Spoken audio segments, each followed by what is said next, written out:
بسم اللہ الرحمن الرحیم۔ اس وقت میں الطاف کالونی اسماعیل ٹاؤن کے قبرستان میں کھڑا ہوں۔ لمحہ فکریہ یہ ہے کہ میں جس قبر کے پاس کھڑا ہوں ان کی تاریخ وفات ہے 12 اکتوبر 2018، یعنی کہ ٹوٹل ان کو دنیا سے گئے ہوئے تقریباً 3 ساڑھے 3 سال بنتے ہیں۔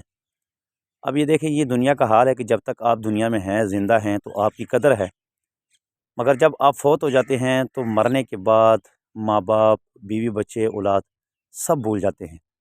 اب دیکھیں، جس قبر کے پاس کھڑا ہوں یہ قبر بالکل خستہ حال ہے، ایسے لگ رہا ہے جیسے اس کو ایک صدی گزر چکی ہے، قبر نیچے بیٹھ گئی ہے۔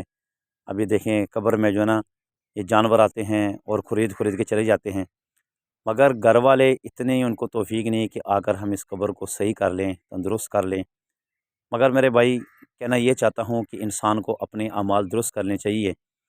اب یہ قبرستان میں انسان پڑا ہوا ہے، بے یار و مددگار سب چھوڑ جاتے ہیں، دنیا دار، دوست، سب احباب چھوڑ جاتے ہیں۔ اس وقت اگر کوئی کام آنا ہے، کوئی عمل کام آنا ہے، تو وہ ہے کہ جناب نبی کریم صلی اللہ علیہ وآلہ وسلم کی شریعت پر عمل کی جائے اور اس کے مطابق زندگی بسر کی جائے۔ اب دیکھیں، یہ آپ کو قبریں نظر آ رہی ہوں گی، یہاں پہ کتے آگے بیٹھتے ہیں، خرید کر چلے جاتے ہیں۔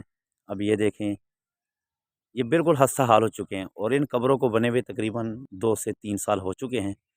اللہ رب العزت سے دعا گو ہوں کہ اللہ رب العزت ہمیں دین شریعت پر اور نبی کریم صلی اللہ علیہ وآلہ وسلم کے دین پر عمل پیرا ہونے کی توفیق عطا فرمائے، اور اللہ رب العزت ہمیں مرنے سے پہلے مرنے کی تیاری کرنے کی توفیق عطا فرمائے۔